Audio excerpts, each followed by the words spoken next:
Okay, so here is the circuit design for the lane blocker robot.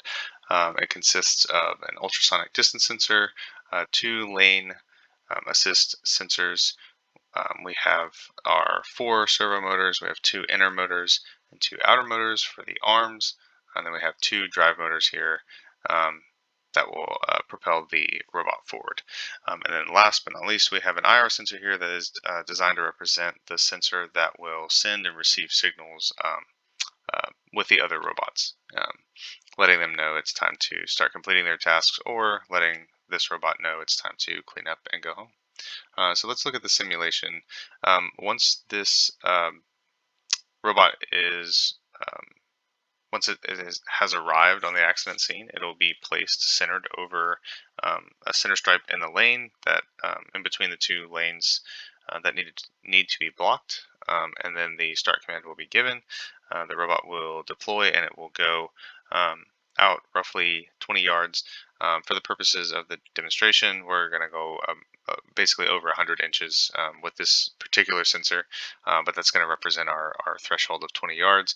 And at that point, the servo motors will deploy in sequence. We'll have the inner motors deploy first, and then a delay, and then the outer motors will deploy the last section of the arm. On the way to that threshold of 20 yards, we have these two sensors here, and these sensors are trying to detect if they see the center stripe. So if the left sensor sees the center stripe, that means we've veered a little bit too far to the right. So we're going to actually slow down the left motor, which is this one, and then we are going to be able to turn a little bit back to the left. And then if the right sensor sees the center stripe, that means we veered a little bit too far left, and so we're going to slow down the right motor, which will allow us to veer back center so that we're centered directly over that middle stripe.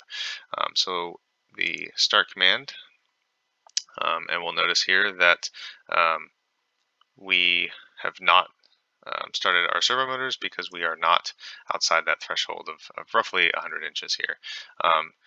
As these motors are spinning, obviously one is spinning negative RPMs and the other one's spinning as positive because they're both on opposite sides of the vehicle.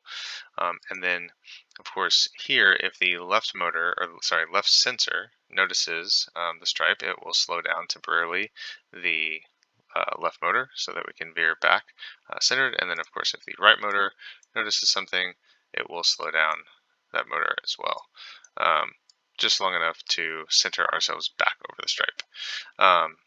Once we have reached that threshold of, let's say that's roughly 100 inches or so, then the servo motors, inner motors will deploy, and then a delay, and then the outer motors will deploy. So at this point, we have fully blocked two lanes of traffic, and it's time for the other vehicles to start their duties. So that's where this IR sensor will come into play.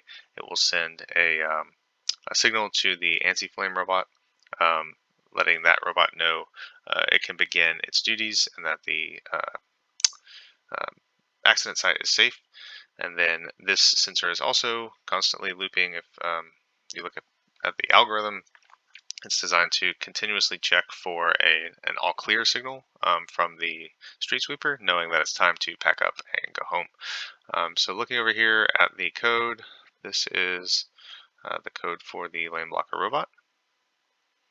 And that is all. Thank you.